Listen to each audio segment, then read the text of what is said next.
Friends, welcome to cooking language. இன்னைக்கு cooking லாங்குவேஜில் நம்ம பார்க்க போகிறது நெல்லிக்காய் ஜாம். குக்கிங் லாங்குவேஜ் சேனலை சப்ஸ்கிரைப் பண்ணாதவங்க சப்ஸ்கிரைப் பண்ணுங்கள், லைக் பண்ணுங்கள், பெல் பட்டனை ப்ரெஸ் பண்ணுங்கள். இப்போ ஒரு மிக்ஸி ஜாரில் ஒரு சின்ன துண்டு பட்டை, 2 கிராம்பு, 2 ஏலக்காய், கூடவே கொஞ்சமாக சர்க்கரையும் சேர்த்துக்கிறேன். பட்டை, கிராம்பு, ஏலக்காய் நல்லா அரைப்பட்டு வராதுன்றதுனால இதில் கொஞ்சமாக சர்க்கரையை சேர்த்து நான் நல்லா அரைச்சி எடுத்துகிட்டு வந்துடுறேன். இப்போ ஒரு துண்டு இஞ்சி எடுத்து வச்சுருக்கேன்.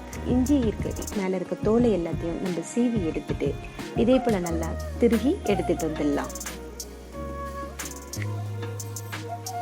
ஒரு இட்லி பாத்திரத்தில் நான் 1/4 கிலோ நெல்லிக்காவை வாங்கி நல்லா கழுவி எடுத்து வச்சுருக்கேன். இப்போ இதை வேக வச்சு எடுத்துக்கலாம்.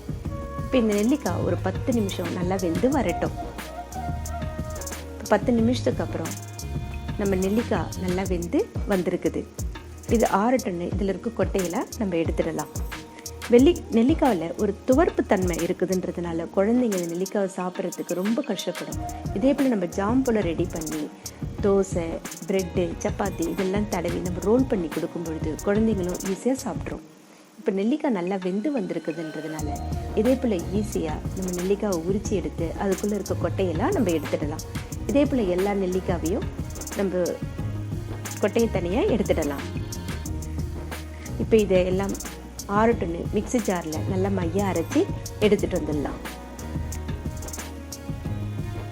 இப்போ ஒரு பாத்திரத்தில் நான் 1/4 கிலோ வெல்லம் எடுத்து வச்சுருக்கேன். அதை இதில் சேர்த்துக்கிறேன்.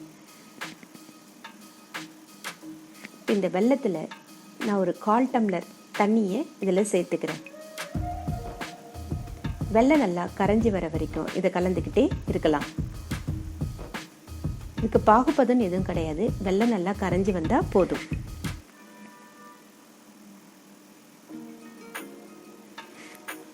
நெல்லிக்காய் நம்ம கண் பார்வையுடைய குறைபாட்டை கூட சரி செய்யும். விட்டமின் சி இதில் நிறைய இருக்குது. நம்ம உடம்புல நோய் எதிர்ப்பு திறனை கூட இது அதிகரிக்கும். இப்போ வெல்லம் நல்லா கொதிச்சு வருது. கேஸை சிம்மில் வச்சு நல்லா வெல்லத்தை கொதிக்க விடலாம். இதே போல் கைவிடாமல் கலரிக்கிட்டேவும் இருக்கலாம்.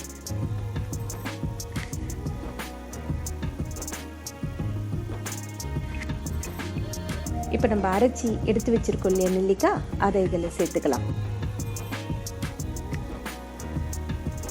நம்ம நெல்லிக்காயை டெய்லி சாப்பிட்டுட்டு வந்தோம்னாக்கா மூட்டு வலியை கூட இது சரி செஞ்சிடும்.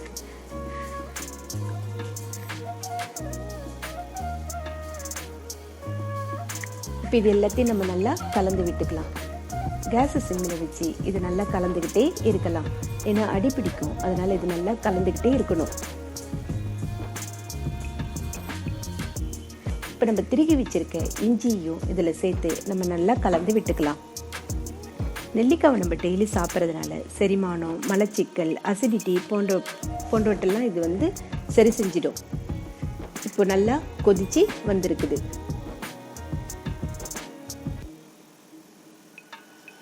பாருங்க எவ்வளோ திக்காக இருக்குன்ட்டு. இப்போ நம்ம பட்டை, ஏலக்காய், கிராம்புலாம் அரைச்சி வச்சுருக்கோம் இல்லையா, அந்த பொடியை இதில் சேர்த்துக்கலாம். சேர்த்து இப்போ இது எல்லாத்தையும் நம்ம நல்லா கலந்து விட்டுக்கலாம். இதே போல் நல்லா கலந்து விட்டுக்கோங்க. கேஸை சிம்மிலே இருக்கட்டும். இது கொஞ்சம் கொஞ்சமாக நம்மளுடைய ஜாம் பதத்துக்கு வந்துட்டு இருக்குது. இப்போ பாருங்கள் நல்லா கொதித்து ஜாம் பதத்துக்கு வந்துடுச்சு.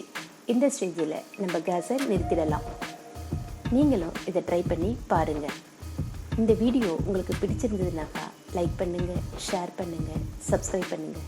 உங்களுடைய கமெண்ட் செக்ஷனில் சொல்லுங்கள்.